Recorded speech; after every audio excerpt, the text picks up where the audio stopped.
Bab 3033. Saudara hidup semati. Meskipun mereka bersedia membalas kebaikan mereka, tetapi jika itu mencelakai Eric Kin, bukankah itu sama saja? Hani Guo, apakah kedua area badai pedang hitam itu masih di posisi semula? Tanya Eric Kin tiba-tiba.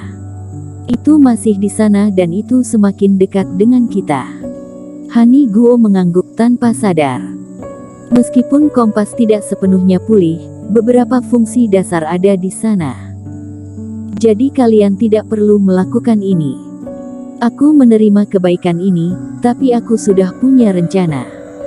Kalian tetap tinggal hingga kompas selesai diperbaiki, lalu melanjutkan perjalanan. Setelah berbicara, Eric Kin melompat ke atas kapal terbang cahaya ungu dan dengan cepat meninggalkan tempat itu. Melihat Eric Kin pergi, pupil mata si brewok bergerak, lalu dia mengejarnya dengan tiba-tiba. Hani Guo, aku serahkan yang lain padamu, aku tidak bisa mengabaikan temanku. Meninggalkan kalimat ini, si brewok dengan cepat menghilang ke dalam hutan. Segera Eric Kin melihat ada sosok di belakangnya, yang datang ke arahnya. Kak Eric, aku datang. Ketika Eric Kin tertegun, si brewok melompat naik ke kapal terbang. Mengapa kamu mengikutiku? Aku bilang itu berbahaya dan aku punya rencana. Eric Kin tersenyum tak berdaya. Hehe, tapi kamu juga mengatakan bahwa kita adalah saudara hidup semati, kan? Si brewok menyeringai. Karena kita dulu bersaudara, tentu saja kita harus berjuang bersama-sama, meskipun itu berbahaya. Lagi pula tingkat kultivasi aku tidak buruk, jadi aku tidak akan menyulitkan kamu. Setelah mengatakan itu, si brewok mengulurkan tangannya, Eric Kin mengangguk dan telapak tangan keduanya bertabrakan. Keberadaan jimat sudah ditemukan, tetapi dia masih merasakan aura Hario Cheng dan dia melarikan diri ke sana. Di bagian belakang, merasakan jimat dicabik-cabik oleh Eric Kin, sebuah cahaya melintas di mata Senot Zhang dan dengan lambaian tangannya, sejumlah besar jimat terbang keluar dari lengan bajunya, lalu terbang menuju ke arah itu lagi dan Senot Zhang juga mengikutinya. Ayo! Clowny Li dan yang lainnya langsung mengikuti. Semua orang memiliki aura membunuh yang kuat dan saat Eric Kin ditemukan, itu pasti sebuah pembunuhan yang sengit.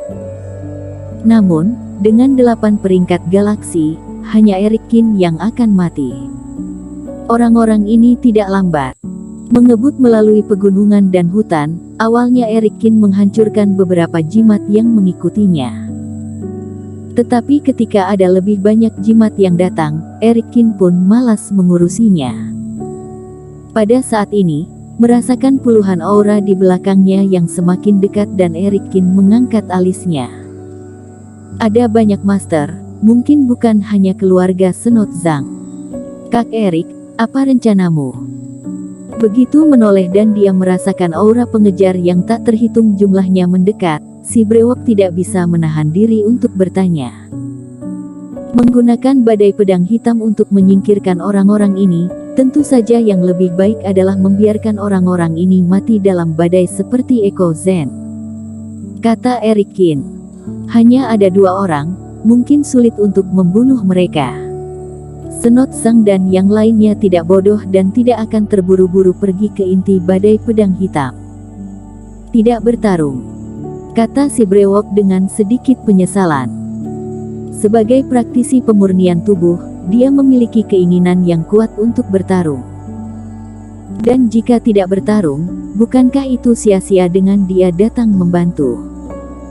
Kita hanya 2 orang dan pihak lain memiliki lusinan master, bila kita melawan mereka secara langsung.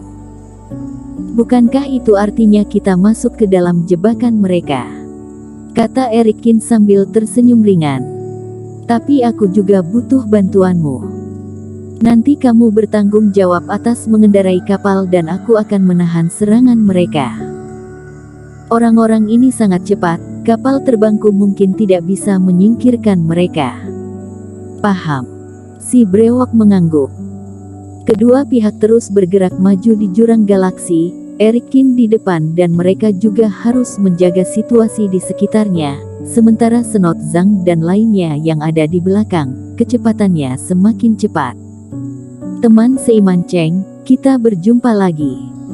Segera, suara yang agak suram terdengar dari belakang. Senot Zhang dan yang lainnya berhasil mengejar mereka. Dipimpin oleh Senot Zhang, lebih dari 10 sosok telah muncul di garis pandang Erikin dan mereka masih mendekat.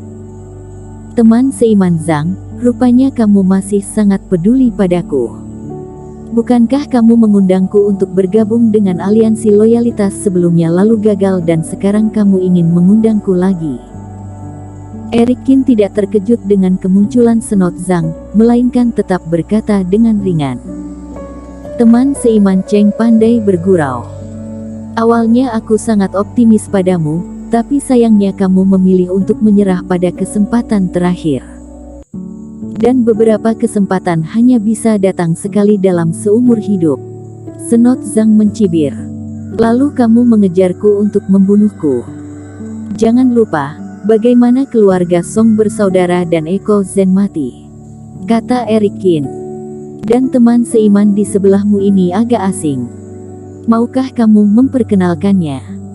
Oh boleh, karena kita semua sudah sampai di jurang galaksi, jadi mari kita katakan yang sebenarnya.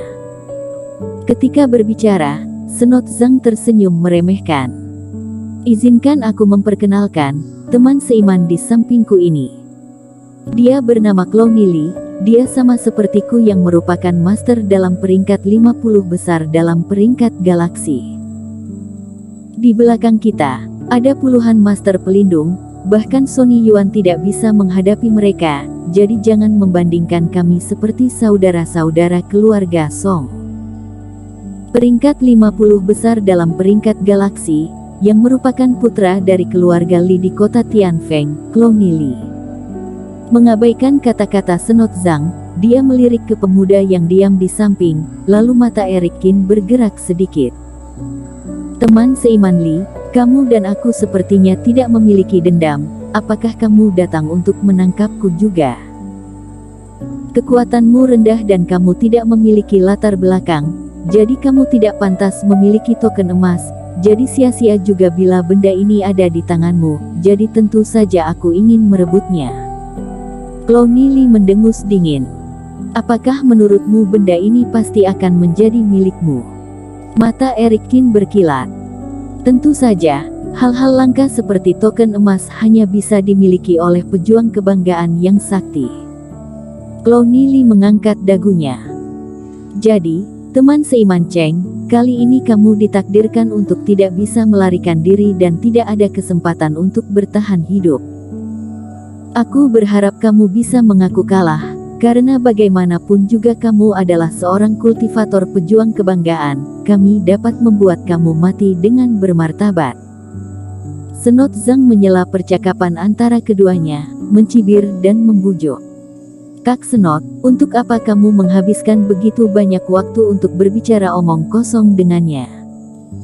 Aku mendengar dari beberapa teman seiman bahwa pasangan seiman dia yang bernama Vinola Su juga sudah memasuki jurang galaksi. Jika orang ini tidak menuruti keinginan kita, maka kita cukup menangkap Vinola Su, lalu menggantungnya di titik tertinggi jurang galaksi, mensiksa dan mempermalukannya selama beberapa hari. Pada saat itu, aku ingin melihat apakah dia akan mengaku kalah atau tidak. Mata Clowny Li terlihat seperti ular berbisa dan kata-katanya bahkan lebih kejam. Melirik Clowny Li, Erikin juga menyipitkan matanya. Apakah Vinola Su benar-benar datang ke jurang galaksi? Dirinya tidak tahu apakah yang dikatakan pihak lain itu benar. Tapi kata-kata Clowny Li yang ingin mempermalukan Vinola Su, itu terdengar sangat bagus, itu artinya kamu sedang mencari kematian. Teman seiman Zhang, kamu benar, kamu sangat baik padaku hingga juga mempertimbangkan martabat aku. Aku benar-benar sangat menyesal telah menolakmu sebelumnya. Membiarkan si brewok mengendalikan kapal terbang cahaya ungu, pikiran ini melintas di benaknya, lalu Eric Kin berteriak keras ke belakang. Namun, aku bahkan belum mencoba melarikan diri, jadi bagaimana aku bisa menyerah begitu saja? Iya bukan. Dan aku rasa Vinola dan aku adalah pelatihan tanpa partai dan aliansi loyalitas kamu semuanya juga merupakan pelatihan tanpa partai. Kamu sendiri pernah mengatakan bahwa antara pelatihan tanpa partai harus saling bekerja sama. Aku paham bila kamu ingin mendapatkan token emas, tapi bahkan jika token emas berakhir di tanganmu, kamu tidak akan menyerang Vinola Su dengan keras, kan? Tentu saja aku tidak akan menyerang Vinola Su. Senot Zhang mengerutkan kening dan berkata tanpa sadar. Bersambung.